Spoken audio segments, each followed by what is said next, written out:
शौर्य, brokering house पर आज क्या व्यू है, क्या वो कौन सी रिपोर्ट्स पर बुलिश और बियरिश हो रहे हैं?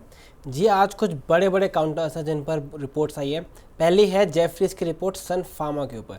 बाय कॉल दिया, टारगेट है 2150 का। उनका कहना है कि जो लेटेस्ट कैंसर ट्रीटमेंट का एनालिसिस करा है उसके हिसाब से जो कंबाइंड पीक सेल है उसकी वैल्यू हो सकती है $100 मिलियन। बाकी इंडिकेशन से लग रहा है कि वो बाकी जो उनके प्रोजेक्ट्स हैं वो ट्रायल स्टेज में हैं, जो आगे ऑप्शन वैल्यू क्रिएट करता है। मतलब यानी हो भी सकता है और नहीं भी हो सकता, उसका रिजल्ट अभी 50-50 टाइप की चीज़ें हैं। बाकी जो उन्होंने कहा पीक सेल्स जो है मॉडरेट है और कंपनी को जो है लेवरेज करना चाहिए एग्जिस्टिंग इंफ्रा को, ताकि वो कमर्शलाइज कर सके, ताकि चीज़ों को कॉस्ट ना ऐड हुए। उसके बाद दूसरी कंपनी है RIL के ऊपर मोतीलाल ओसवाल ने राय दी है। बाय का कॉल है, टारगेट है 1580 का। ये सारे इनके जो RIL के अलग अलग सेगमेंट है सब पर बुलिश है। उन्होंने कहा है कि जो रिस्क रिवॉर्ड डायनेमिक्स है वो फेवरेबल है। FCI जनरेशन जो आगे आने वाले टाइम में पिकअप कर सकती है। रिलायंस जियो पर उन्होंने कहा है कि जो टैरिफ हाइक है और मार्केट शेयर गेन है वो हेल्प करेंगे ग्रोथ में। रिलायंस रिटेल पर उन्होंने कहा है ग्रोथ रिकवरी जो है वो काफ़ी की ट्रिगर रहेगा री रेटिंग के लिए। O2C में उनका मानना है कि रिफाइनरी मार्जिन में जो रिकवरी है वो अंडर वे है। साथ में न्यू एनर्जी को लेकर उनका मानना है वो बेस्ट प्लेस्ड है इकोनॉमीज ऑफ स्केल का फायदा उठाने के लिए।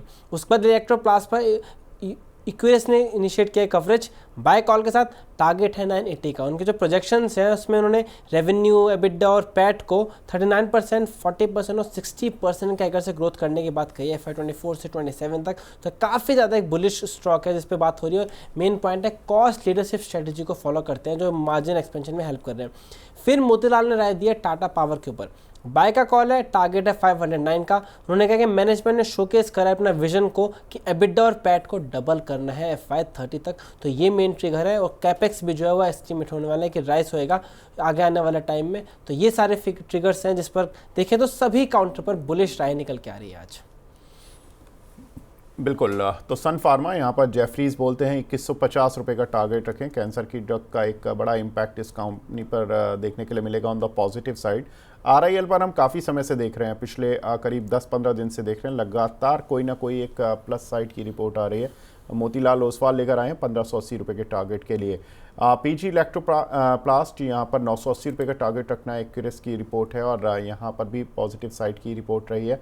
टाटा पावर हमने डिस्कस भी किया था कि कंपनी के मैनेजमेंट ने एक पूरी अपना व्यू दिया है अगले 5 साल का कि कंपनी अपने रेवेन्यू को 1 लाख करोड़ के पार पहुंचाएगी, नेट प्रॉफिट को 10,000 करोड़ के पार पहुंचाएगी 2030 तक। अभी उनका नेट प्रॉफिट करीब 4200 करोड़ रुपए का आता है और यहाँ पर अगर देखें तो उनका 25,000 करोड़ रुपए एनुअली कैपेक्स का भी प्लान है, यानी कि अगले 5 साल वो हर साल 25,000 करोड़ रुपए इन्वेस्ट करते रहेंगे कैपेक्स पर, यानी कि अपनी क्षमता बढ़ोतरी पर करते रहेंगे। तो मोतीलाल ओसवाल कहते हैं कि 509 रुपये का टारगेट इस काउंटर पर रख सकते हैं।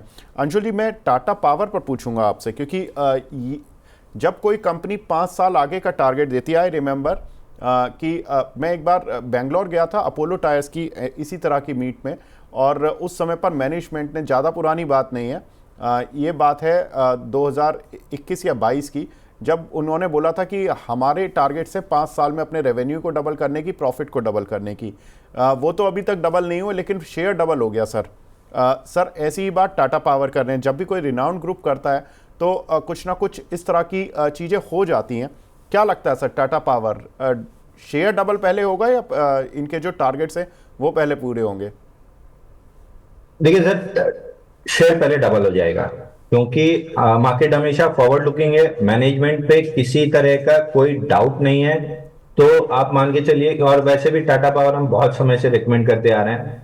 400 का लेवल एक बार लग रहा था कि तोड़ के 369 आएगा, लेकिन स्टॉक ने एकदम गलत प्रूव किया, ऊपर चलना स्टार्ट कर दिया है। आप फ्रेश बाइंग आपको 460 के ऊपर क्लोजिंग पे करना चाहिए। 460 के ऊपर क्लोज करे तब जाके आप फ्रेश बाइंग स्टार्ट कीजिए, या तो 400 पे या 460 के ऊपर। दोनों केस में आपको टारगेट पहले मिलेगा 650 का।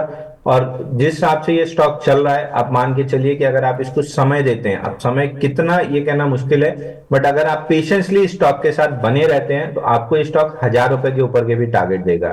तो इन्वेस्टर बनिए, इसमें ट्रेडर मत बनिए। ये वेल्थ क्रिएशन वाला स्टॉक है जो वेल्थ क्रिएट करके आपको देगा। बिल्कुल, तो टाटा पावर वेल्थ क्रिएट कर देगा, short term target 509 Motilal Oswal की रिपोर्ट के अनुसार रखें। बाकी आप अगर रखना चाहें तो इसको पोर्टफोलियो में रख सकते हैं। अंशुल जी भी मानते हैं कि ये डबल तो हो ही जाएगा। शौर्य हमारे साथ जुड़े, बहुत बहुत शुक्रिया हमसे जुड़ने के लिए और ये सारी रिपोर्ट्स डिस्कस करने के लिए।